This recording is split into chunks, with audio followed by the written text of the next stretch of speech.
성도 여러분 반갑습니다.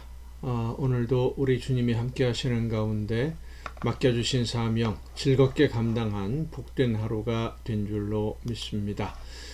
오늘 우리가 함께 은혜를 나눌 본문 말씀 마가복음 4장 10절부터 20절까지에 있는 말씀입니다. 마가복음 4장 10절부터 20절까지에 있는 말씀 봉독합니다.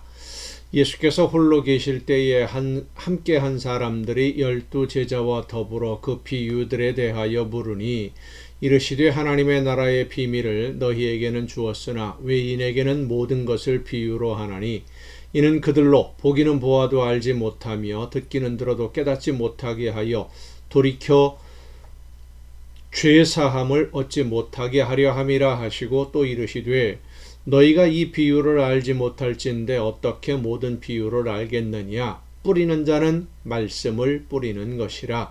말씀이 길가에 뿌려졌다는 것은 이들을 가리킴이니 곧 말씀을 들었을 때에 사탄이 즉시 와서 그들에게 뿌려진 말씀을 빼앗는 것이요. 또 이와 같이 돌밭에 뿌려졌다는 것은 이들을 가리킴이니 곧 말씀을 들을 때에 즉시 기쁨으로 받으나 그 속에 뿌리가 없어 잠깐 견디다가 말씀으로 인하여 환난이나 박해가 일어나는 때에는 곧 넘어지는 자요. 또 어떤 이는 가시떨기에 뿌려진 자니 이들은 말씀을 듣기는 하되 세상의 염려와 재물의 유혹과 기타 욕심이 들어와 말씀을 막아 결실하지 못하게 되는 자요. 좋은 땅에 뿌려졌다는 것은 곧 말씀을 듣고 받아 30배나 60배나 100배의 결실을 하는 자니라. 아멘. 예수님이 말씀하시는 씨를 뿌리는 비유를 들은 사람들이 그 의미를 이해하지 못한 것처럼 예수님의 제자들도 예수님의 비유를 이해하지 못하고 있었습니다. 예수님의 제자로 부름을 받았고 예수님의 말씀을 계속 듣고 있었지만 제자들의 지혜로는 예수님의 말씀을 들어도 하나님의 나라의 비밀을 알 수 없는 것이 당연했지요. 그래서 다른 사람들이 없을 때 예수님에게 그 비유의 의미를 설명해 달라라고 부탁을 드리는 겁니다. 예수님은 제자들의 질문을 기다리고 있었다는 듯이 의미를 설명하기 시작하시는데 제일 먼저 예수님이 하신 말씀은 왜 사람들에게 비유로 말씀하시느냐 하는 뜻이었습니다. 왜 비유로 말씀하시느냐? 하나님의 나라의 비밀을 너희에게는 주었으나 외인에게는 모든 것을 비유로 하나니 이는 그들로 보기는 보아도 알지 못하며 듣기는 들어도 깨닫지 못하게 하여 돌이켜 죄사함을 얻지 못하게 하려 함이라. 좀 이해하기 어려운 난해한 구절 중에 하나입니다. 이렇게 생각하면 쉽습니다. 하나님의 나라에 대한 이해가 없이 영적으로 하나님과의 관계가 회복되지 않은 사람이 하나님 나라에 대한 지식을 얻게 되면 어떤 일이 벌어질까 하는 문제예요. 지혜가 없는 지식은 어린아이의 손에 들려진 날카로운 날이 선 칼과 같습니다. 날선 칼이 전문가의 손에 들려지면 무엇이든 할 수 있는 도구로 사용되겠지만 그 칼을 어떻게 사용해야 하는지 무엇에 쓰는 물건인지 알지 못하는 어린 아이의 손에 들려진다면 사람을 해치고 자신도 해치는 도구가 될 수 있기 때문입니다. 단지 칼 하나만 아니라 만약에 전 세계를 위험에 빠뜨릴 만한 핵무기를 발사할 수 있는 그런 장치를 어린 아이가 들고 있다고 한다면 그것은 더 끔찍한 결과를 가져올 수 있겠지요. 예수님이 하나님 나라에 대한 말씀을 비유로 말씀하시는 이유가 바로 여기에 있습니다. 영이 회복되지 않아서 하나님과의 관계가 온전해지지 않은 하나님이 어떤 분이신지 알지 못하는 사람이 하나님 나라에 대한 말씀을 듣는다고 해서 그들이 하나님의 나라를 알고 하나님을 믿고 순종하는 하나님의 백성, 하나님의 일꾼이 되는 것이 아니라 자기들이 알고 있는 지식을 자기 이익을 위해 사용하게 됩니다. 하나님의 뜻이 이루어지기보다는 오히려 하나님의 영광을 가리는 일이 벌어지게 되기 때문입니다. 예수님 당시의 서기관들, 바리새인들, 그리고 제사장들이 바로 그 대표적인 사람들이었습니다. 그들은 하나님의 말씀인 율법을 아는 사람들입니다. 하지만 율법에 담긴 하나님의 뜻은 알지 못했습니다.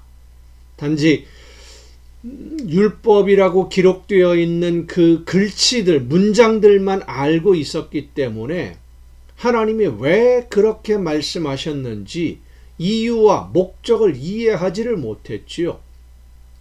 예수님이 안식일에 대해서 말씀하시면서 사람이 안식일을 위해 있는 것이 아니라 안식일이 사람을 위해 있는 것이다 말씀을 하셨을 때 율법을 가장 잘 알고 있다고 자부하던 서기관들과 바리새인들은 예수님이 말씀하시는 안식일의 의미, 하나님이 안식일을 정하신 목적이 무엇인지는 알지 못한 채 그저 율법의 내용만 외우고 있었기 때문에 예수님의 말씀을 이해할 수 없었고 받아들일 수가 없었던 겁니다. 자기들의 이익에 부합하는 내용이 아니었기 때문이지요. 그리고 오히려 하나님의 말씀의 의미와 목적을 분명하게 설명해 주시는 예수님에게 신성모독이라고 하는 율법을 어기는 자라는 죄를 뒤집어 씌운 겁니다. 지혜가 없는 지식은 모두를 유익하게 하는 도구가 아니라 사회를 무너뜨리는 해악의 도구가 될 수밖에 없습니다. 우리가 흔히 하는 말 중에 법을 아는 사람이 법을 더 잘 어긴다 라는 말이 있어요. 법을 아는 사람이 법을 잘 지키는 게 아니라 법을 알기 때문에 법의 허점을 이용해서 빠져나간다는 소리지요. 법을 잘 아는 사람이 법을 어긴다라기보다는 법의 허점을 알아서 이용한다라고 하는 것이 옳은 표현일 것입니다. 법을 알지 못하는 사람은 법을 집행하는 기관이나 법 집행을 위임받은 사람이 검찰이나 경찰 이런 곳에서 법에 대해서 이야기하고 이러이러한 잘못을 했다. 이건 죄다. 잘못한 것이다. 책임을 져야 벌을 받아야 된다. 그러면 그런 줄 알고 따르게 됩니다. 법을 잘 모르니까. 그런데 법을 아는 사람은 자기가 잘못을 하고도 자신에게 적용된 법의 허점에 대해서 알기 때문에 그 허점을 이용해서 빠져나가요. 책임을 안 집니다. 벌을 안 받아요. 예수님이 하나님의 나라에 대해서 제자들에게 그리고 따르는 모든 사람들에게 하나님 나라의 비밀을 알려주고 싶으셨겠지만 영이 회복되지 않으므로 하나님의 뜻을 깨닫지 못하는 사람들이 하나님의 나라에 대해서 지식으로만 알게 되는 것은 오히려 그들에게 해가 된다는 것을 아시기 때문에 예수님은 비유로 말씀하신 것입니다. 예수님이 말씀하신 모든 비유는 성령이 임하시면 그 모든 것을 기억나게 될 것이고 성령이 기억하게 해주실 것이고 또 깨닫게 해주셔서 하나님이 원하시는 뜻이 무엇인지를 알고 그렇게 깨닫고 알게 된 사람들이 스스로 믿음으로 결단하고 자원해서 말씀에 순종할 때 하나님이 원하시는 뜻이 이루어지게 될 것이라는 것을 예수님이 아시기 때문에 비유로 말씀해 주신 것입니다.